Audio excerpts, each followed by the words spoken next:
ಶ್ರೀ ಗುರುಭ್ಯೋ ನಮಃ. ಹರಿ ಓಂ. ವಕ್ರತುಂಡ ಮಹಾಕಾಯ ಕೋಟಿ ಸೂರ್ಯ ಸಮಪ್ರಭ ನಿರ್ವಿಘ್ನಂ ಕುರು ಮೇ ದೇವ ಸರ್ವಕಾರ್ಯೇಷು ಸರ್ವದಾ. ಕಲ್ಯಾಣಾದ್ಭುತ ಗಾತ್ರಾಯ ಕಾಮಿದಾರ್ಥ ಪ್ರದಾಯಿನೇ ಶ್ರೀಮದ್ ವೆಂಕಟನಾಥಾಯ ಶ್ರೀನಿವಾಸಾಯ ಮಂಗಲಂ. ಉಗ್ರಂ ವೀರಂ ಮಹಾವಿಷ್ಣುಂ ಜ್ವಲಂತಂ ಸರ್ವತೋಮುಖಂ ನರಸಿಂಹಂ ಭೀಷಣಂ ಭದ್ರಂ ಮೃತ್ಯುಮೃತ್ಯು ನಮಾಮ್ಯಹಂ. ಸನಾತನ ಧರ್ಮ ಕಾರ್ಯಕ್ರಮಕ್ಕೆ ತಮಗೆಲ್ಲರಿಗೂ ಕೂಡ ಸ್ವಾಗತ ಸುಸ್ವಾಗತ. ಹೊಸ ವರ್ಷದ ಶುಭ ಆಶೀರ್ವಾದಗಳು ತಮಗೆಲ್ಲರಿಗೂ ಕೂಡ. ಹಾಗೂ ಹೊಸ ವರ್ಷವನ್ನು ಹೊಸ ಹರುಷದಿಂದ ನಾವು ಈ ಒಂದು ಕಾರ್ಯಕ್ರಮವನ್ನು ಪ್ರಾರಂಭ ಮಾಡ್ತಾ ಇದ್ದೇವೆ. ಯುಗಾದಿಯ ವಿಶೇಷ ಸನಾತನ ಧರ್ಮ ಕಾರ್ಯಕ್ರಮ. ಈ ಸಂವತ್ಸರ ಆರಂಭವನ್ನು ನೋಡ್ತಾ ಇದ್ದೇವೆ. ಯಾವ ಸಂವತ್ಸರದ ಆರಂಭ ಅಂತಂತಂದ್ರೆ ವಿಶ್ವವಸುನಾಮ ಸಂವತ್ಸರ. ಸೊ ನೋಡ್ರಿ, ಹೆಸರು ಕೇಳಲಿಕ್ಕೆ ಚಂದ ಇದೆ. ವಿಶ್ವವಸುನಾಮ ಸಂವತ್ಸರ, ವಿಶ್ವವೇ ಕುಟುಂಬವಾಗಬೇಕು ಅಂತ ಹೇಳುವಂತಹ ಸಂವತ್ಸರ. ಸೊ ಇಷ್ಟು ವಿಶೇಷವಾಗಿರ್ತಕ್ಕಂತಹ ಸಂವತ್ಸರದೊಳಗೆ ನಾವು ಈ ಯುಗಾದಿ ಹಬ್ಬವನ್ನು ನೋಡ್ತಾ ಇದ್ದೇವೆ. ಹಾಗಿದ್ರೆ ವಿಶ್ವವಸುನಾಮ ಸಂವತ್ಸರದ ಫಲ ಏನು? ಎಲ್ಲರಿಗೂ ಪ್ರಶ್ನೆ ಇರ್ತದೆ. ಏನಪ್ಪ ಹಂಗಿದ್ರೆ ನಮ್ಮ ರಾಶಿಯ ಫಲ ಏನು? ಈ ವರ್ಷ ಮಳೆ ಹೆಂಗಾಗ್ತದ, ಬೆಳೆ ಹೆಂಗಾಗ್ತದ, ಮೊದಲು 6 ತಿಂಗಳು ಬೆಳೆಗಳು ಯಾವ ರೀತಿಯಾಗಿ ಬೆಳೀತವೆ, ಅದಾದ ನಂತರ 6 ತಿಂಗಳ ಬೆಳೆಗಳ ಹೆಂಗದ, ಮಳೆ ಹೆಂಗದೆ, ಯಾವ ರೀತಿಯಾದಂತಹ ಬೆಲೆ ಇರ್ತದೆ, ಮಧ್ಯಮ ವರ್ಗದ ಜನರ ಮೇಲೆ ಏನಾದರೂ ಪ್ರಭಾವ ಬೀರ್ತದ, ಅಥವಾ ಉತ್ತಮ ವರ್ಗದವರ ಮೇಲೆ ಏನಾದರೂ ಪ್ರಭಾವ ಬೀರ್ತದ, ಬಡವರ್ಗದ ಜನರ ಮೇಲೆ ಏನಾದರೂ ಪ್ರಭಾವ ಬೀರ್ತದ, ರಾಜಕೀಯದೊಳಗೆ ಅಲ್ಲೋಲ ಕಲ್ಲೋಲ ಆಗ್ತದ, ಏನಾದರೂ ಜಗತ್ತಿನೊಳಗೆ ಪ್ರಳಯ ಇತ್ಯಾದಿ ಮುನ್ಸೂಚನೆಗಳಿದೆಯಾ? ಹಾಗಿದ್ರೆ ರಾಜ ಯಾರು, ಮಂತ್ರಿ ಯಾರು, ಸೇನಾಧಿಪತಿ ಯಾರು, ಪೂರ್ವ ಸಸ್ಯಾಧಿಪ ಯಾರು, ಅಪರ ಸಸ್ಯಾಧಿಪ ಯಾರು, ಮಘಾಧಿಪ ಯಾರು, ಮೇಘಾಧಿಪ ಯಾರು, ರಸಾಧಿಪ ಯಾರು, ಅರಸದಾಧಿಪ ಯಾರು, ಇದೆಲ್ಲವನ್ನು ಕೂಡ ವಿವರಿಸುವಂತಹ ಸಮಯ ಈಗ ಬಂದಿದೆ. ವಿಶ್ವವಸುನಾಮ ಸಂವತ್ಸರಕ್ಕೆ ತಮಗೆಲ್ಲರಿಗೂ ಕೂಡ ಸ್ವಾಗತ ಸುಸ್ವಾಗತವನ್ನು ಕೋರ್ತಾ ಮೊಟ್ಟ ಮೊದಲಿಗೆ ವಿಶ್ವವಸುನಾಮ ಸಂವತ್ಸರದ ಫಲವನ್ನು ನೋಡ್ತಾ ಹೋಗೋಣ. ಸ್ವಲ್ಪಾಂಬು ವೃಷ್ಟಿ ಫಲಸಸ್ಯ ಸಂಪತ ಮಧ್ಯಾಜನಾನಾಂ ಗದ ಸಂಭವಾಶ್ಚ ವಿಶ್ವವಸೌ ಸ್ಯಾತ್ ಪೃಥಿವೀಶ್ವರಾಣಾಂ ಲಕ್ಷ್ಮೀರ್ವಿಲೋಲಾ ಚಿರಸಂಚಿತಾಪಿ. ವಿಶ್ವವಸುನಾಮ ಸಂವತ್ಸರದಲ್ಲಿ ಬಹಳ ವಿಶೇಷವಾದಂತಹ ಸಂವತ್ಸರ ಫಲವನ್ನು ಹೇಳ್ತಾರೆ. ಏನಂತ ಹೇಳ್ತಾರೆ ಅಂತಂದ್ರೆ, ಸ್ವಲ್ಪಾಂಬು ವೃಷ್ಟಿ, ಈ ಭೂಮಿಯ ಮೇಲೆ ಈ ವರ್ಷ ಮಳೆ ಕಡಿಮೆ ಇರ್ತದೆ. ಮಳೆ ಕಡಿಮೆ ಇರ್ತದ ಅಂತಂತಂದ್ರೆ ಬೆಳೆಗೆ ಕಿಮ್ಮತ್ತು ಜಾಸ್ತಿ ಇರ್ತದೆ, ಧಾನ್ಯಗಳು ತುಟ್ಟಿ ಆಗ್ತವೆ. ಸೊ ಇದು ಈ ವರ್ಷದೊಳಗೆ ಆಲ್ರೆಡಿ ಎಣ್ಣೆ, ತೊಗರಿಬೇಳೆ, ಉದ್ದಿನಬೇಳೆ, ಗೋಧಿ ಹಿಟ್ಟು, ಗೋಧಿ, ಜ್ವಾಳ ಇದೆಲ್ಲದರ ರೇಟು ಗಗನಕ್ಕೇರಿಬಿಟ್ಟಿದೆ. ಈ ವರ್ಷದೊಳಗೆ ಮಳೆ ಸ್ವಲ್ಪ ಕಡಿಮೆ ಇದ್ದಿದ್ದರಿಂದ ಸ್ವಲ್ಪಾಂಬುವೃಷ್ಟಿ, ಸೊ ಮಳೆ ಸ್ವಲ್ಪ ಕಡಿಮೆ ಇದ್ದ ಕಾರಣದಿಂದಾಗಿ ಬೆಳೆಗಳ ಏನು ಒಂದು ರೇಟ್ ಇರ್ತದೆ ಅಥವಾ ಅದರ ಒಂದು ಮಹತ್ವ ಏನಿರ್ತದೆ, ಆ ಮಹತ್ವ ರೇಟು ಎರಡೂ ಜಾಸ್ತಿ ಆಗುವಂಥದ್ದು. ಮಧ್ಯಾಜನಾನಾಂ ಗದಸಂಭವಾಶ್ಚ. ಮಧ್ಯಾಜನಾನಾಂ ಅಂತಂದ್ರೇನು? ಮಧ್ಯಮ ವರ್ಗದ ಜನರ ಮೇಲೆ ಬಹಳ ಇಂಪ್ಯಾಕ್ಟ್ ಬೀಳ್ತದೆ. ಯಾಕಂತಂದ್ರೆ ನಾವು ಬಹಳ ಶ್ರೀಮಂತರೂ ಅಲ್ಲ, ಬಹಳ ಬಡವರು ಅಲ್ಲ, ಬಹಳ ಶ್ರೀಮಂತಿಕೆಯ ಜೀವನವನ್ನು ನೋಡಿಲ್ಲ, ಅತಿ ಬಡತನದ ಜೀವನವನ್ನು ನೋಡಿಲ್ಲ. ಮಧ್ಯಾಜನಾನಾಂ ಗದಸಂಭವಾಶ್ಚ, ಮಧ್ಯಮ ವರ್ಗದ ಮೇಲೆ ಗದಾ ಪ್ರಹಾರ ಅಂತನೋದು ಇದೆ. ಹಾಗಿದ್ರೆ ನೀವೆಲ್ಲರೂ ತಯಾರಾಗಬೇಕು ಈ ವರ್ಷದೊಳಗೆ. ಯಾಕೆ ಅಂತಂದ್ರೆ ಮಧ್ಯಮ ವರ್ಗಕ್ಕೆ ಸೇರಿದಂತಹ ನಿಮಗೆಲ್ಲರಿಗೂ ಕೂಡ ಗದಾ ಪ್ರಹಾರ ಅಂತನೋದು ಇದು ಫಿಕ್ಸ್ ಅಂತನ್ನುವಂತಹ ಫಲವನ್ನು ಹೇಳ್ತಾ ಇದ್ದಾರೆ. ಎಲ್ಲ ರೀತಿಯಿಂದ ಇರಬಹುದು, ಯಾವ ರೀತಿಯಿಂದ ಅಂತಲ್ಲ, ಎಲ್ಲ ರೀತಿಯಿಂದ ಗದಾ ಪ್ರಹಾರ ಅಂತನೋದು ಇದು ಫಿಕ್ಸ್ ಆಗಿರತಕ್ಕಂತಹ ವಿಶ್ವವಸುವಿನ ಫಲವಾಗಿದೆ. ವಿಶ್ವವಸೌ ಸ್ಯಾತ್ ಪೃಥ್ವೀಶ್ವರಾಣ. ರಾಜರು ಏನು ಮಾಡ್ತಾರೆ ಅಂತಂದ್ರೆ ಜಗತ್ತನ್ನು ಆಳಬೇಕು ಅಂತ ಹೊರಡ್ತಾರೆ. ದೇಶಗಳನ್ನು ಆಳೋದಲ್ಲ, ಜಗತ್ತ ಆಳಬೇಕು ಅಂತ ಹೇಳಿ ಹೊರಡ್ತಾರೆ. ಜಗತ್ತ ಆಳಬೇಕು ಅಂತೇಳಿ ಹೊರಟಾಗ ಏನಾಗ್ತದೆ? ಯುದ್ಧಗಳು ಸಂಭವಿಸ್ತವೆ. ಸೊ ಈ ವರ್ಷದಲ್ಲಿ ನಾವು ಯುದ್ಧವನ್ನು ನೋಡ್ತಾ ಇದ್ದೇವೆ. ಸೊ ನೋಡ್ರಿ, ಯುದ್ಧಗಳು ಆಲ್ರೆಡಿ ನಡೀತಿರ್ತದೆ. ಎಲ್ಲೇ ಹಮಾಸ್ ಉಗ್ರರ ದಾಳಿಯನ್ನು ನೋಡ್ತಾ ಇದ್ದೇವೆ, ಫ್ರಾನ್ಸ್ ದೇಶದ ದಾಳಿಯನ್ನು ನೋಡ್ತಾ ಇದ್ದೇವೆ, ರಷ್ಯಾದ ದಾಳಿಯನ್ನು ನೋಡ್ತಾ ಇದ್ದೇವೆ. ಹೀಗೆ ಬೇರೆ ಬೇರೆ ದೇಶಗಳಲ್ಲಿ ಆಂತರಿಕ ಕಲಹಗಳ ಜೊತೆಗೆ ಯುದ್ಧವನ್ನು ನೋಡ್ತಾ ಇದ್ದೇವೆ. ಆದ್ದರಿಂದ ಈ ವರ್ಷ ಯುದ್ಧ ಸಂಭವಿಸ್ತದ? ಹೌದು, ಅವಶ್ಯವಾಗಿ ಸಂಭವಿಸ್ತಾ ಇದೆ ಅಂತನ್ನುವಂತಹ ಮಾತು. ಯಾಕೆ? ಪೃಥ್ವೀಶ್ವರಾಣ ಅಂದರೆ ನಾನು ಜಗತ್ತಿಗೆ ರಾಜ ಆಗಬೇಕು, ನಾನು ಜಗತ್ತಿಗೆ ರಾಜ ಆಗಬೇಕು ಅಂತ ಹೇಳಿ ಎಲ್ಲ ದೇಶಗಳು ಕೂಡ ಹೊರಡುತ್ತವೆ. ಲಕ್ಷ್ಮೀರ್ ವಿಲೋಲ ಚಿರಸಂಚಿತಾಪಿ, ಹಣ ಸಂಗ್ರಹವಾಗಿದ್ದರೂ ಕೂಡ ಒಂದು ಕಡೆಗೆ ನಿಲ್ಲೋದಿಲ್ಲ, ಖರ್ಚಾಗಿ ಹೋಗ್ಬಿಡ್ತದೆ, ಉಳಿಯೋದಿಲ್ಲ, ಹಣ ಯಾರ ಕೈಯಲ್ಲಿಯೂ ಕೂಡ ಉಳಿಯೋದಿಲ್ಲ. ಸೊ ಇದು ವಿಶ್ವವಸುನಾಮ ಸಂವತ್ಸರದ ಫಲವಾಗಿದೆ. ಬನ್ನಿ ಹಾಗಿದ್ರೆ ವಿಶ್ವವಸುನಾಮ ಸಂವತ್ಸರದ ಪಂಚಾಂಗ ಶ್ರವಣವನ್ನು ಮಾಡಿಕೊಂಡು ಬರೋಣ. ವಿಶ್ವವಸುನಾಮ ಸಂವತ್ಸರ ಉತ್ತರಾಯಣ, ವಸಂತ ಋತು, ಚೈತ್ರ ಮಾಸ, ಶುಕ್ಲ ಪಕ್ಷ, ಪ್ರತಿಪದೇ ತಿಥಿಯಲ್ಲಿ ನಾವು ನೀವೆಲ್ಲರೂ ಕೂಡ ಇದ್ದೇವೆ. ರವಿವಾರ ಇಂದ್ರಯೋಗ ಬಾಲವಕರಣವನ್ನು ನೋಡ್ತಾ ಇದ್ದೇವೆ. ಸೂರ್ಯೋದಯ ಬೆಳಗ್ಗೆ 6:22 ಆಗಿದೆ. ಸೂರ್ಯಾಸ್ತ ಸಾಯಂಕಾಲ 5:48 ಆಗ್ತಾ ಇದೆ. ರಾಹುಕಾಲ ಸಾಯಂಕಾಲ 5:08 ಪ್ರಾರಂಭವಾಗಿ 6:31 ಕೂಡ ಇದೆ. ಯಮಗಂಟ ಕಾಲ ಮಧ್ಯಾಹ್ನ 12:31 ಪ್ರಾರಂಭವಾಗಿ 2:04 ಕೂಡ ಇದೆ. ಒಂದು ಶುಭ ಮುಹೂರ್ತವನ್ನು ಹೇಳಿ ಗುರುಗಳೇ, ಇವತ್ತಿನ ದಿವಸ ಒಂದು ಒಳ್ಳೆ ಕೆಲಸ ಮಾಡಬೇಕು, ನಾನು ಚೌಕಟ್ಟು ಕೂಡಿಸ್ಬೇಕು, ಮತ್ತೊಂದು ಮಾಡಬೇಕು, ಬಾಗಿಲ ಕೂಡಿಸ್ಬೇಕು, ಗಾಡಿ ತಗೋಬೇಕು, ಯಾರಿಗಾದರೂ ಒಂದು ಒಳ್ಳೆಯ ವಿಚಾರವನ್ನು ಹೇಳ್ಕೊಳ್ಬೇಕು ಅಂತಂದರೆ ಇವತ್ತಿನ ಶುಭ ಮುಹೂರ್ತ ಬೆಳಗ್ಗೆ 11 ಗಂಟೆಗೆ ಪ್ರಾರಂಭವಾಗಿ 12:31 ಕೂಡ ಇದೆ. ಯುಗಾದಿ ಒಳಗೆ 2 ರೀತಿಯಾದಂತಹ ಯುಗಾದಿಯನ್ನು ನಾವು ನೋಡ್ತೇವೆ. ಒಂದು ಸೌರಮಾನ ಯುಗಾದಿ, ಮತ್ತೊಂದು ಚಾಂದ್ರಮಾನ ಯುಗಾದಿ. ಸೌರಮಾನ ಯುಗಾದಿ ಅಂತಂತಂದರೆ ಸೂರ್ಯನನ್ನು ಆಧರಿಸಿಕೊಂಡು ಮಾಡತಕ್ಕಂತಹ ಒಂದು ಪಂಚಾಂಗದ ಕ್ಯಾಲ್ಕುಲೇಷನ್, ಇದನ್ನು ಸೌರಮಾನ ಯುಗಾದಿ ಅಂತ ಕರೀತಾರೆ. ಇನ್ನು ಚಾಂದ್ರಮಾನ ಯುಗಾದಿ ಅಂತಂತಂದರೆ ಚಂದ್ರನನ್ನು ಆಧರಿಸಿಕೊಂಡು ಮಾಡುವಂತಹ ಯುಗಾದಿ. ಸೊ ಈಗ ನಾವು ಇವತ್ತಿನ ದಿವಸ ನೋಡ್ತಾ ಇರುವಂಥದ್ದು ಚಂದ್ರಮಾನ ಯುಗಾದಿ. ಸೊ ಇಂತಹ ಒಂದು ಯುಗಾದಿಯ ಏನು ಸಂವತ್ಸರವನ್ನು ನಾವು ನೋಡ್ತಾ ಇದ್ದೇವೆ. ಈ ಚಂದ್ರಮಾನ ಯುಗಾದಿ, ಸೌರಮಾನ ಯುಗಾದಿ, ಈ ಎಲ್ಲ ವ್ಯವಸ್ಥೆಗಳು ಬಹಳ ಸುಂದರವಾಗಿರುವಂತಹ ವ್ಯವಸ್ಥೆಗಳು. ಸೂರ್ಯನನ್ನು ಹಿಡಿದುಕೊಂಡು ಕ್ಯಾಲ್ಕುಲೇಟ್ ಮಾಡುವಂಥದ್ದು, ಚಂದ್ರನನ್ನು ಹಿಡಿದುಕೊಂಡು ಕ್ಯಾಲ್ಕುಲೇಟ್ ಮಾಡುವಂಥದ್ದು. ಸೊ ಸೂರ್ಯ ಸಿದ್ಧಾಂತ ಪಂಚಾಂಗ ಅಂತ ಹೇಳ್ತಾರೆ, ಚಂದ್ರ ಸಿದ್ಧಾಂತ ಪಂಚಾಂಗ ಅಂತ ಹೇಳ್ತಾರೆ. ನಾವು ಈ ಒಂದು ಸೂರ್ಯ ಸಿದ್ಧಾಂತ, ಚಂದ್ರ ಸಿದ್ಧಾಂತದ ಪಂಚಾಂಗವನ್ನು ಫಾಲೋ ಮಾಡಿ ನಮ್ಮ ದಿನಗಳನ್ನು ನಾವು ಕ್ಯಾಲ್ಕುಲೇಟ್ ಮಾಡ್ತೇವೆ. ಅಶ್ವಿನಿ ನಕ್ಷತ್ರಕ್ಕೆ ಸೂರ್ಯನ ಪ್ರವೇಶವಾದಾಗ ಅದನ್ನು ಸೌರಮಾನ ಯುಗಾದಿ ಅಂತ ಹೇಳಿ ಕರೀತಾರೆ. ಸೊ ಈ ರೀತಿಯಾಗಿ ಯುಗಾದಿಯ ಆಚರಣೆ ವಿಶೇಷವಾಗಿ ಬೇವು ಮತ್ತು ಬೆಲ್ಲ ಎರಡನ್ನೂ ಕೂಡ ಸೇವಿಸಿ, ನಿಂಬಪತ್ರ ಫಲಭಕ್ಷಣಂ ಅಂದರೆ ನಿಂಬೆ ಗಿಡದ ಏನು ಪ್ರಥಮ ಹೂಗಳು ಬಿಡ್ತವೆ, ಪುಷ್ಪಗಳು ಬಿಡ್ತವೆ, ಅದರ ಭಕ್ಷಣೆಯೊಂದಿಗೆ ಪ್ರಾರಂಭವಾಗತಕ್ಕಂಥದ್ದು, ಪಂಚಾಂಗ ಶ್ರವಣದಿಂದ ಪ್ರಾರಂಭವಾಗುವಂಥದ್ದು, ಅಭ್ಯಂಗ ಸ್ನಾನದಿಂದ ಪ್ರಾರಂಭವಾಗುವಂಥದ್ದು. ಸೊ ಇಷ್ಟು ವಿಶೇಷವಾಗಿರ್ತಕ್ಕಂತಹ ಈ ಒಂದು ಯುಗಾದಿಯ ಆಚರಣೆ. ಹಾಗಿದ್ರೆ ಯುಗಾದಿಯ ಅಂದು ಆಚರಣೆ ಏನು ಮಾಡ್ಕೋಬೇಕು ಅಂತ ಪ್ರಶ್ನೆಯನ್ನು ಮಾಡಿಕೊಂಡಾಗ ಮೊಟ್ಟ ಮೊದಲು ಮಾಡಬೇಕಾದದ್ದು ಅಭ್ಯಂಗ ಸ್ನಾನ. ಹೌದು, ಸೊ ಯುಗಾದಿಯ ದಿವಸ ತಪ್ಪದೆ ಎಲ್ಲರೂ ಕೂಡ ತಲೆಗೆ ಎಣ್ಣೆ ಹಚ್ಚಿಕೊಂಡು ಸ್ನಾನವನ್ನು ಮಾಡಬೇಕು. ಸೊ ಅಭ್ಯಂಗ ಸ್ನಾನದ ವಿಶೇಷವಾದಂತಹ ಫಲವನ್ನು ಹೇಳ್ತಾರೆ. ಸೊ ಜೀವನದೊಳಗೆ ಕೆಲವೊಂದಿಷ್ಟು ದಷ್ಟಪುಷ್ಟವಾಗಬೇಕು, ಕೆಲವೊಂದಿಷ್ಟನ್ನು ನಾವು ಕಳ್ಕೊಳ್ಬೇಕು.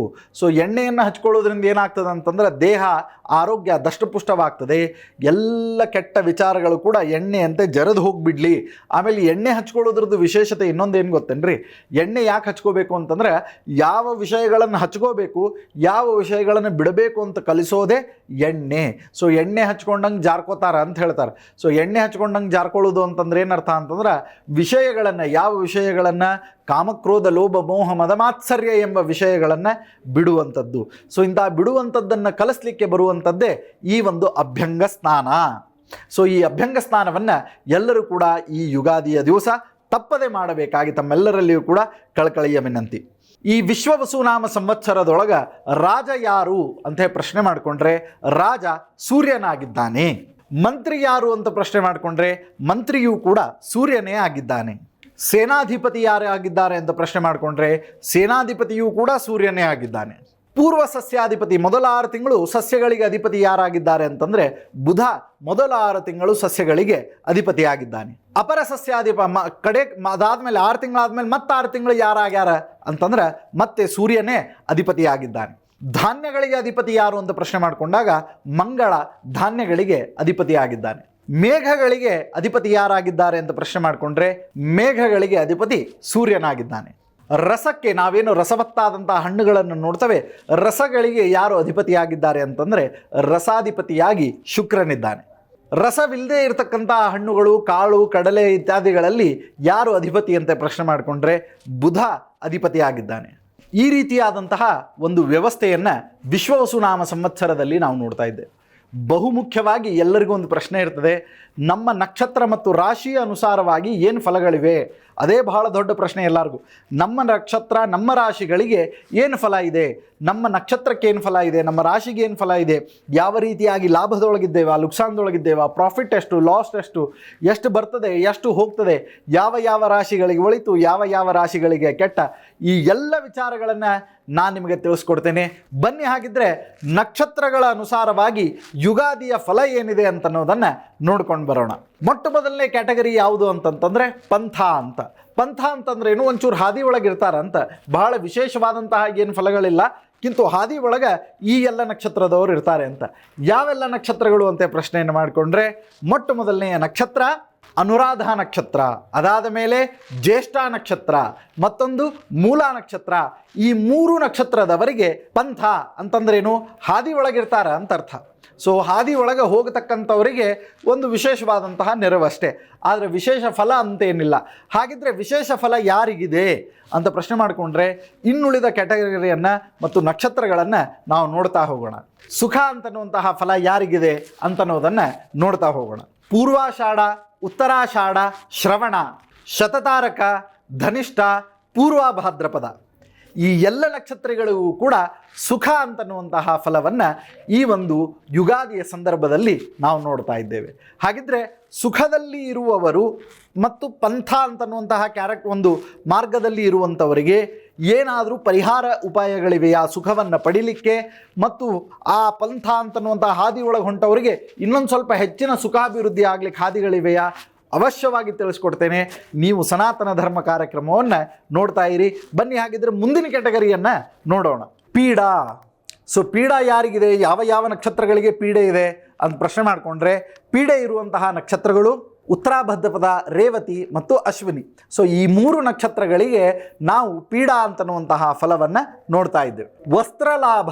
ಸೊ ಯುಗಾದಿಗೆ ವಸ್ತ್ರಲಾಭ, ಯುಗಾದಿಗೆ ಪೀಡೆ, ಯುಗಾದಿಗೆ ವಸ್ತ್ರಲಾಭ, ಯುಗಾದಿಗೆ ಸುಖ, ಯುಗಾದಿಯಲ್ಲಿ ಪಂಥ. ಸೊ ಯುಗಾದಿಯ ಫಲಗಳು ಅಂತ ಬಂದಾಗ ವಸ್ತ್ರಲಾಭ ಅಂತನ್ನುವಂತಹ ಫಲ ಯಾವ ಯಾವ ನಕ್ಷತ್ರಗಳಿಗಿವೆ ಅಂತ ಹೇಳಿ ನೋಡೋದಾಗಿದ್ರೆ, ಭರಣಿ, ಕೃತ್ತಿಕಾ, ರೋಹಿಣಿ.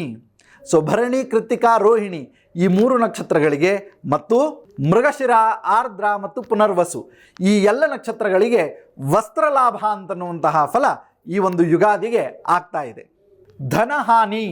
ಸೊ ಯುಗಾದಿಯ ಒಂದು ಸಂದರ್ಭದಲ್ಲಿ ಹಿಂದಿನ ಮುಂದಿನ ದಿನಗಳಲ್ಲಿ ಯುಗಾದಿಯ ಫಲ ಅಂತ ಹೇಳಿ ಬಂದಾಗ ನಕ್ಷತ್ರಾನುಸಾರವಾಗಿ ನಾನು ಫಲವನ್ನು ಹೇಳ್ತಾ ಇದ್ದೇನೆ. ಧನಹಾನಿ ಅಂತನ್ನುವಂತಹ ಫಲ ಯಾರಿಗಿದೆ ಅಂತನ್ನೋದನ್ನು ನೋಡಿಕೊಂಡು ಬರೋಣ. ಪುಷ್ಯ, ಆಶ್ಲೇಷ ಮತ್ತು ಮಘ. ಸೊ ಪುಷ್ಯ, ಆಶ್ಲೇಷ ಮತ್ತು ಮಘ ಈ ನಕ್ಷತ್ರದವರಿಗೆ ಧನಹಾನಿ ಸಂಭವಿಸ್ತಾ ಇದೆ ಈ ಒಂದು ಯುಗಾದಿಯ ಸಂದರ್ಭದಲ್ಲಿ. ಧನಹಾನಿ ಅಂತೇಳಿ ಬಂದಾಗ ರೊಕ್ಕ ಕಳ್ಕೊಳ್ಳೋದು ಅಂತ ಅಷ್ಟೇ ಅಲ್ಲ, ರೊಕ್ಕ ಖರ್ಚಾಗುವುದು ಅಂತಿರ್ಬೋದು, ಅಥವಾ ಹೆಚ್ಚಿನ ಖರ್ಚುಗಳು ಬರ್ತಿರ್ಬೋದು. ಸೊ ಇದೆಲ್ಲವೂ ಕೂಡ ಒಂದು ಧನಹಾನಿಯ ಸಂಕೇತಗಳೇ ಆಗಿವೆ. ಧನ ಲಾಭ ಯಾರಿಗೆ, ಯಾವ ಯಾವ ನಕ್ಷತ್ರಗಳಿಗೆ ಧನಲಾಭ ಇದೆ ಅಂತ ಪ್ರಶ್ನೆಯನ್ನು ಮಾಡಿಕೊಂಡ್ರೆ, ಯುಗಾದಿಗೆ ಸರಿಯಾಗಿ ಈ ಎಲ್ಲ ನಕ್ಷತ್ರದವರಿಗೆ ಧನಲಾಭ ಬರ್ತಾ ಇದೆ. ಆ ಧನಲಾಭದ ನಕ್ಷತ್ರಗಳು ಪೂರ್ವ ಫಾಲ್ಗುಣಿ, ಉತ್ತರ ಫಾಲ್ಗುಣಿ ಮತ್ತು ಹಸ್ತ. ಮತ್ಯಾವ ನಕ್ಷತ್ರಗಳು ಅಂತಂತಂದರೆ ಚಿತ್ತ, ಸ್ವಾತಿ ಮತ್ತು ವಿಶಾಖ. ಸೊ ಈ ಎಲ್ಲ ನಕ್ಷತ್ರದವರಿಗೂ ಕೂಡ ಧನ ಲಾಭ ಅಂತನ್ನುವಂತಹ ಫಲವನ್ನು ಈ ಒಂದು ಪಂಚಾಂಗದಲ್ಲಿ ಯುಗಾದಿಗೆ ಹೇಳ್ತಾ ಇದ್ದಾರೆ. ಇದಿಷ್ಟಾಗಿತ್ತು 27 ನಕ್ಷತ್ರಗಳ ಆಧಾರಿತವಾದಂತಹ ಯುಗಾದಿಯ ಫಲ. ಸೊ ಯುಗಾದಿಯ ಫಲದ ನಂತರ ನಾವು ನೋಡುವಂಥದ್ದು 12 ರಾಶಿಗಳ, 12 ರಾಶಿಗಳ ಆಯವ್ಯಯ. ಸೊ ಆಯವ್ಯಯ ಅಂಥೇಳಿ ಬಂದಾಗ ಪ್ರಾಫಿಟ್ ಎಷ್ಟು, ಲಾಸ್ ಎಷ್ಟು ಅಂತನ್ನುವಂಥದ್ದು ಬಹಳ ವಿಶೇಷವಾಗಿರ್ತದೆ. ಹಾಗಿದ್ರೆ ಈ ಆಯವ್ಯಯವನ್ನು ನೋಡಿಕೊಂಡು ಬರೋಣ. ಸೊ ಬನ್ನಿ ಹಾಗಿದ್ರೆ 12 ರಾಶಿಗಳ ಆಯ ಮತ್ತು ವ್ಯಯವನ್ನು ನೋಡ್ತಾ ಹೋಗೋಣ. ಆಯ ಅಂತಂದರೆ ಪ್ರಾಫಿಟ್, ವ್ಯಯ ಅಂತಂತಂದರೆ ನಾವು ಖರ್ಚು ಮಾಡುವಂಥದ್ದು. ಹಾಗಿದ್ರೆ ಮೇಷರಾಶಿಯಿಂದ ಹಿಡ್ಕೊಂಡು ಎಲ್ಲಿವರೆಗೆ ಮೀನರಾಶಿವರೆಗೆ ಪ್ರಾಫಿಟ್ ಎಷ್ಟಿದೆ, ಲಾಸ್ ಎಷ್ಟಿದೆ ಅಂತನ್ನೋದನ್ನು ನೋಡ್ಕೋತ ಹೋಗೋಣ.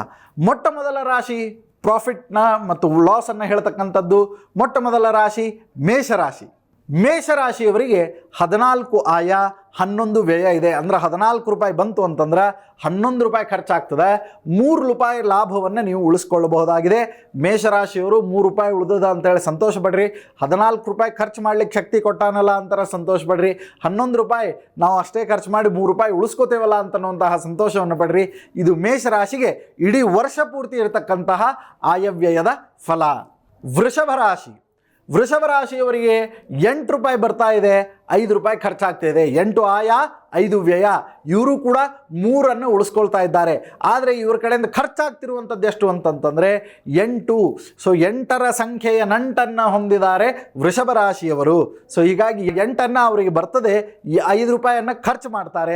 ಸೊ ಈ ರೀತಿಯಾಗಿ ವೃಷಭ ರಾಶಿಯವರಿಗೆ ಇಡೀ ವರ್ಷ ಪೂರ್ತಿ ಇರಲಿದೆ ಆಯವ್ಯಯದ ಫಲ. ಮಿಥುನ ರಾಶಿ, ಮಿಥುನ್ ರಾಶಿಯವರಂತರೂ ಈ ಸದ ಭಾಳ ಲಾಭದಾಗಿದ್ದಾರೆ. ಯಾಕೆ ಅಂತ ಪ್ರಶ್ನೆ ಮಾಡಿಕೊಂಡ್ರೆ ನೀವು ಕೇಳಿದ್ರೆ ಗಾಬರಿ ಆಗ್ತೀರಿ. ಅಷ್ಟು ಒಳ್ಳೆಯ ಮಿಥುನ ರಾಶಿಯ ಫಲ ಇದೆ. ಆಯವ್ಯಯ ಪ್ರಾಫಿಟ್ ಲಾಸ್ ಅಂತೇಳಿ ಬಂದಾಗ ಮಿಥುನ ರಾಶಿಯವ್ರಿಗೆ ಭಾಳ ಸುಂದರವಾದದ್ದಿದೆ. ಆಚಾರ ಕುತೂಹಲ ಜಾಸ್ತಿ ಆಗ್ಲಿಕ್ಕತ್ತದೆ. ಹೇಳ್ರಿ ಏನು ಅಂತ ಪ್ರಶ್ನೆ ಮಾಡಿಕೊಂಡ್ರೆ 14 ಆಯ ಅಂದ್ರೆ 14 ರೂಪಾಯಿ ಬರ್ತಾ ಇದೆ, 2 ರೂಪಾಯಿ ಮಾತ್ರ ಖರ್ಚು ಮಾಡ್ತಾ ಇದ್ದೀರಿ. ಅಂದರೆ 12 ರೂಪಾಯಿ ಪ್ರಾಫಿಟನ್ನು ಮಿಥುನ ರಾಶಿಯವರು ಉಳಿಸ್ಕೊಳ್ತಾ ಇದ್ದೀರಿ ಇಡೀ ವರ್ಷ. ಸೊ ಮಿಥುನ ರಾಶಿಯವರು ಯಾರ್ಯಾರಿದ್ರು ಅಂತಂದ್ರೆ ಅವಶ್ಯವಾಗಿ ಅವ್ರ ಹೆಸರುವಾಗಿ ಇನ್ವೆಸ್ಟ್ಮೆಂಟ್ ಮಾಡಿರಿ, FD ಇಡ್ರಿ. ಯಾಕಂತಂದ್ರೆ ಲಾಭದೊಳಗಿರ್ತೀರಿ. ಸೊ ಮಿಥುನ ರಾಶಿಯವರಿಗೆಲ್ಲರಿಗೂ ಕೂಡ ಒಳಿತಾಗಲಿ, ಶುಭವಾಗಲಿ ಅಂತ ಹೇಳ್ತಾ ಮುಂದಿನ ರಾಶಿಯನ್ನು ನೋಡೋಣ. ಕರ್ಕ ರಾಶಿ, ಕರ್ಕ ರಾಶಿಯವ್ರಿಗೆ ಅದು ನೋಡ್ರಿಪ್ಪ ಈ ಸತ ಹೊಡ್ತಾ. ಯಾಕ್ರಿ ಆಚಾರ ಹೆದರ್ಸ್ಬೇಡ್ರಿ, ಮೊದಲೇ ಖರ್ಚು ಭಾಳ ಆಗ್ಯಾವ, ಸಾಲ ಭಾಳ ಆಗ್ಯದ ಅಂತಂತಂದ್ರೆ ನಿಮಗೆ 8 ರೂಪಾಯಿ ಬಂದ್ರೆ 14 ರೂಪಾಯಿ ಖರ್ಚಾಗ್ಲಿಕ್ಕತ್ತದ. ಅಂದ್ರೇನು, ನೀವು 6 ರೂಪಾಯಿ ಕೈಲೇನೆ ಖರ್ಚು ಮಾಡ್ಲಿಕ್ಕತ್ತೀರಿ. ಕೂಡಿಟ್ಟಂತಹ ಸಂಗ್ರಹವನ್ನು ನೀವು ವ್ಯಯಿಸ್ತಾ ಇದ್ದೀರಿ. ಲೋನು ಭಾಳ ಆಗ್ತವೆ, ಸಾಲ ಮಾಡುವಂಥ ಪರಿಸ್ಥಿತಿ ಬರ್ತದೆ. ಸೊ ಅದಕ್ಕೆ ಕರ್ಕ ರಾಶಿಯವ್ರಿಗೆ ಈ ವರ್ಷ ಹೆಂಗೆ ಅಂತಂದ್ರೆ 8 ರೂಪಾಯಿ ಬಂತು ಅಂತಂದ್ರೆ 14 ರೂಪಾಯಿಯನ್ನು ಖರ್ಚು ಮಾಡ್ತಾ ಇದ್ದಾರೆ. ಸಿಂಹರಾಶಿ, ಸಿಂಹರಾಶಿಯವರಿಗೆ ಏನದ ಫಲ? ಯಾಕಂತಂದ್ರೆ ರವಿನೇ, ಸೂರ್ಯನೇ ಎಲ್ಲ ಕಡೆ ಇದ್ದಾನೆ. ಸೂರ್ಯ ಅಧಿಪತಿಯಾಗಿರುವಂತಹ ರಾಶಿ. ಸೊ ಹಾಗಿದ್ರೆ ಸೂರ್ಯ ರಾಶಿ ಆಗಿರ್ತಕ್ಕಂತಹ ಸಿಂಹರಾಶಿಗೆ ಏನು ಫಲ ಇದೆ, ಯಾವ ರೀತಿಯಾಗಿ ಆಯವ್ಯಯ ಇದೆ ಅಂತ ಅನ್ನೋದನ್ನು ನೋಡ್ಕೊಂಡು ಬರೋಣ.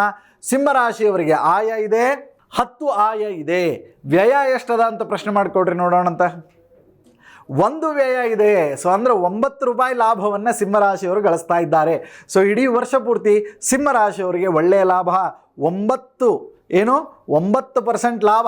ಸೊ 10 ರೂಪಾಯಿ ಬಂತು ಅಂತಂದ್ರೆ 1 ರೂಪಾಯಿ ಮಾತ್ರ ಖರ್ಚು ಮಾಡಿ 9 ರೂಪಾಯಿ ಲಾಭವನ್ನು ನೀವು ತೆಗೆದಿಟ್ಕೊಳ್ಬಹುದು. ಇದು ಸಿಂಹರಾಶಿಗೆ ಇಡೀ ವರ್ಷ ಇರತಕ್ಕಂತಹ ಆಯವ್ಯಯದ ಫಲವಾಗಿದೆ. ಕನ್ಯಾ ರಾಶಿ, ಕನ್ಯಾ ರಾಶಿಯವರಂತೂ ಭಾಳ ಜಬರ್ದಸ್ತ್ ಇದ್ದಾರೆ ಈ ವರ್ಷ. ಯಾಕಂತಂತಂದ್ರೆ 14 ರೂಪಾಯಿ ಬಂದರೆ ಖರ್ಚಾಗುವಂಥದ್ದು ಎಷ್ಟು ಅಂತ ಪ್ರಶ್ನೆ ಮಾಡಿಕೊಂಡ್ರೆ ಕೇವಲ 2 ರೂಪಾಯಿ ಮಾತ್ರ ಖರ್ಚು ಮಾಡ್ತಾ ಇದ್ದಾರೆ. ನೋಡ್ರಿ, 12 ರೂಪಾಯಿ ಲಾಭದೊಳಗಿದ್ದಾರೆ ಕನ್ಯಾ ರಾಶಿಯವರು. ಕನ್ಯಾ ರಾಶಿಯವರು ಎಷ್ಟು ಲಾಭದೊಳಗಿದ್ದಾರೆ ಅಂತಂದ್ರೆ, ಯಾರ ನಿಮ್ಮ ಮನೆಯೊಳಗೆ ಕನ್ಯಾ ರಾಶಿಯವರು ಇದ್ರು ಅಂತಂದ್ರೆ ತಪ್ಪದೆ ಅವ್ರ ಹೆಸರಲ್ಲಿ ನೀವೆಲ್ಲ ಹೂಡಿಕೆಗಳನ್ನು ಮಾಡಿರಿ, ಶೇರ್ ಮಾರ್ಕೆಟ್ನಾಗ ಹಾಕಿರಿ. ಯಾಕೆ 14 ರೂಪಾಯಿ ನೀವು ಅವ್ರ ಉಡಿಯೊಳಗೆ ಹಾಕಿದ್ರಿ ಅಂತಂದ್ರೆ ನಿಮಗೆ 2 ರೂಪಾಯಿ ಖರ್ಚು ಮಾಡಿ 12 ರೂಪಾಯಿ ಲಾಭವನ್ನು ತಂದು ಕೊಡ್ತಾರೆ. ಸೊ ಇದು ಕನ್ಯಾ ರಾಶಿಯವರಿಗೆ ಇಡೀ ವರ್ಷ ಪೂರ್ತಿ ಇರತಕ್ಕಂತಹ ಆಯವ್ಯಯದ ಫಲ. ಮುಂದಿನ ರಾಶಿ ತುಲಾರಾಶಿ.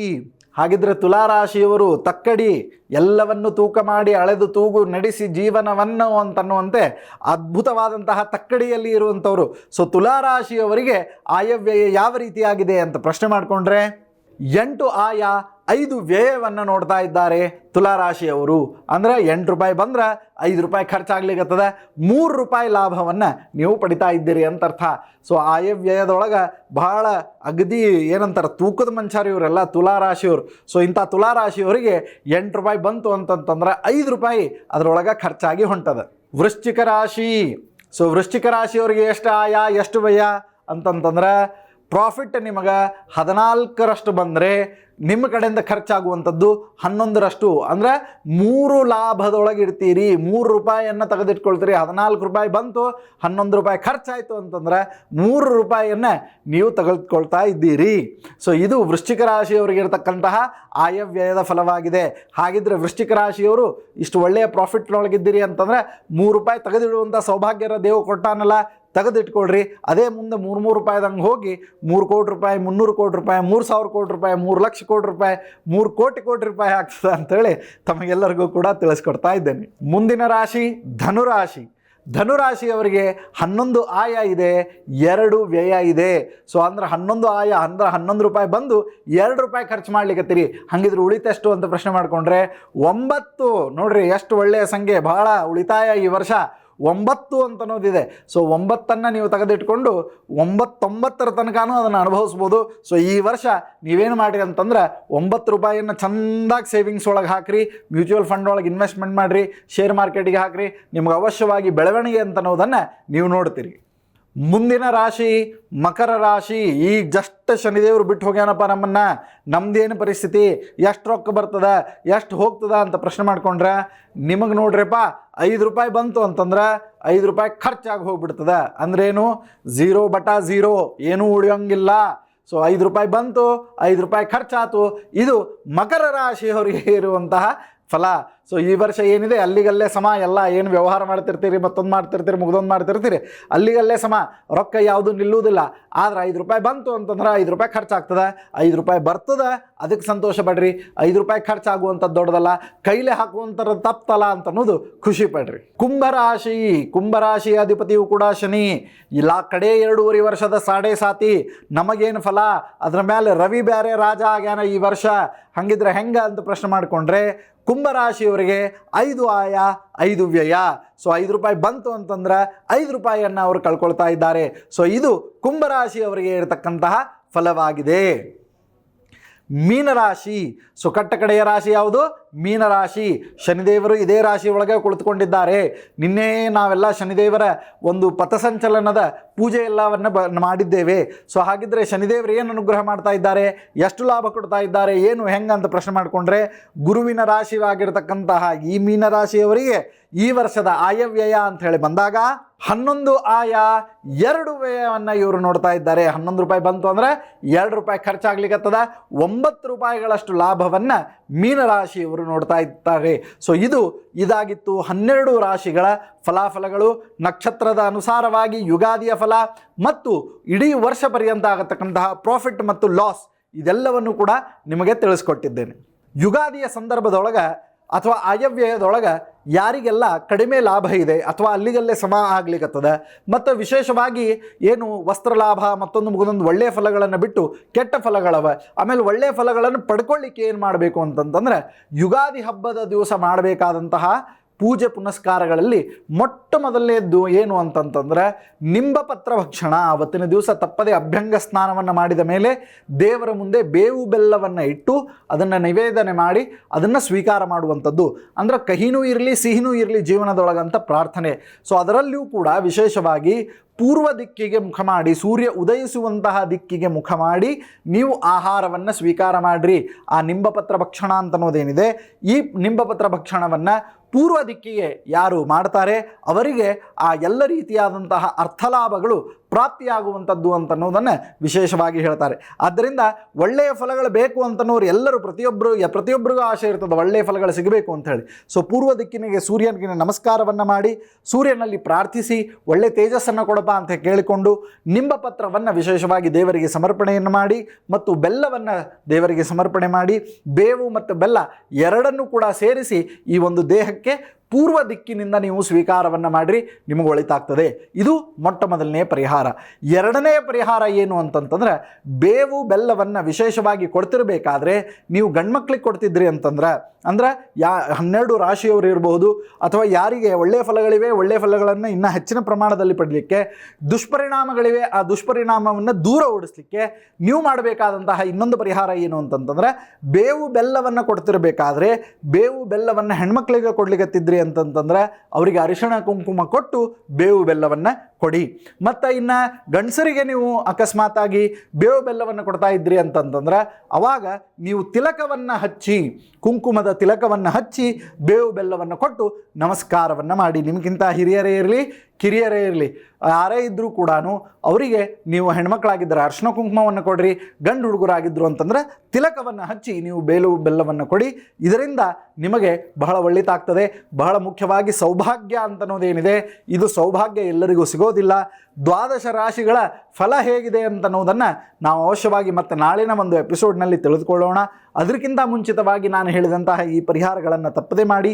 ಬೇವು ಬೆಲ್ಲದ ಪ್ರಾಶನ ಏನಿದೆ, ಈ ಪ್ರಾಶನವನ್ನು ಪೂರ್ವ ದಿಕ್ಕಿಗೆ ಮತ್ತು ಹಿರಿಯರಿಗೆ ವಂದಿಸಿ ಅರಿಶಿಣ ಕುಂಕುಮಾದಿಗಳನ್ನು ಹೆಣ್ಣುಮಕ್ಕಳಿಗೆ ಕೊಟ್ಟು ಕುಂಕುಮವನ್ನು ಏನಿದೆ ಗಂಡು ಹುಡುಗರಿಗೆ ಆಮೇಲೆ ತಂದೆ ಸಮಾನರಾದಂಥವರಿಗೆ ಹಚ್ಚಿ ನಾವು ಕೊಡೋಣದ್ರಿಂದ ನಮಗೆ ಎಲ್ಲ ದೋಷಗಳ ಪರಿಹಾರವಾಗ್ತದೆ. ಆಮೇಲೆ ಇವತ್ತಿನ ದಿವಸ ದಾನ ಮಾಡಬೇಕು. ಯಾವುದರ ದಾನ ಮಾಡಬೇಕು ಅಂತಂದರೆ ಎಣ್ಣೆಯ ದಾನ ಮಾಡಬೇಕು. ಅದರಲ್ಲೂ ಕೂಡ ವಿಶೇಷವಾಗಿ ಕಲ್ಪವೃಕ್ಷದ ಎಣ್ಣೆ, ಕೊಬ್ಬರಿ ಎಣ್ಣೆಯ ದಾನವನ್ನು ಮಾಡಬೇಕು. ಸೊ ಕೊಬ್ಬರಿ ಎಣ್ಣೆಯ ದಾನ ಮತ್ತು ಬೆಲ್ಲದ ದಾನ ಮತ್ತು ಬೇವನ್ನ ದಾನ. ಸೊ ಇವತ್ತಿನ ದಿವಸ ಇದು ಬಹಳ ವಿಶೇಷ, ಮೂರು ಕೂಡ. ಸೊ ಇದನ್ನು ಒಂದು ಸ್ವಲ್ಪ ಪ್ರಮಾಣದೊಳಗೆ ನೀವು ಅವಶ್ಯವಾಗಿ ದಾನ ರೂಪದೊಳಗೆ ಕೊಡಿ. ಸೊ ಈ ರೀತಿಯಾಗಿ ದಾನ ಕೊಡೋಣದ್ರಿಂದಲೂ ಕೂಡ ನಿಮಗೆ ಎಲ್ಲ ಸಮಸ್ಯೆಗಳ ಪರಿಹಾರವನ್ನು ನೀವು ಕಾಣ್ತೀರಿ. ದ್ವಾದಶ ರಾಶಿಗಳಿಗೆ ವಿಶೇಷವಾಗಿ ಶುಭ ಮತ್ತು ಅಶುಭ ಫಲಗಳ ಪರಿಹಾರಾರ್ಥವಾಗಿ ಒಟ್ಟಾರೆ 3 ಪರಿಹಾರಗಳನ್ನು ನಿಮಗೆ ತಿಳಿಸ್ಕೊಟ್ಟಿದ್ದೇನೆ. ಸೊ ಇಂತಹ ಇನ್ನಷ್ಟು ಪರಿಹಾರಗಳನ್ನು ತೆಗೆದುಕೊಂಡು ಮತ್ತೆ ಪುನಃ ನಾಳಿನ ಒಂದು ಸಂಚಿಕೆಯಲ್ಲಿ ನಿಮ್ಮೊಟ್ಟಿಗೆ ಇರ್ತೇನೆ. 12 ರಾಶಿಗಳ ಫಲಾಫಲ ಏನು ಅಂತನ್ನೋದನ್ನು ನಾಳಿನ ದಿವಸ ತಿಳಿದುಕೊಳ್ಳೋಣ. ಹೋಗಿ ಬರ್ತೇನೆ. ಸನಾತನ ಧರ್ಮ ಕಾರ್ಯಕ್ರಮವನ್ನು ನೋಡ್ತಾ ಇರಿ. ಜಿ ಕನ್ನಡ ನ್ಯೂಸ್ ನಿಮ್ಮ ನೆಚ್ಚಿನ ವಾಹಿನಿಯಾಗಿರಲಿ ಅಂತ ಹೇಳ್ತಾ ನಮಸ್ಕಾರ, ವಂದನೆಗಳು.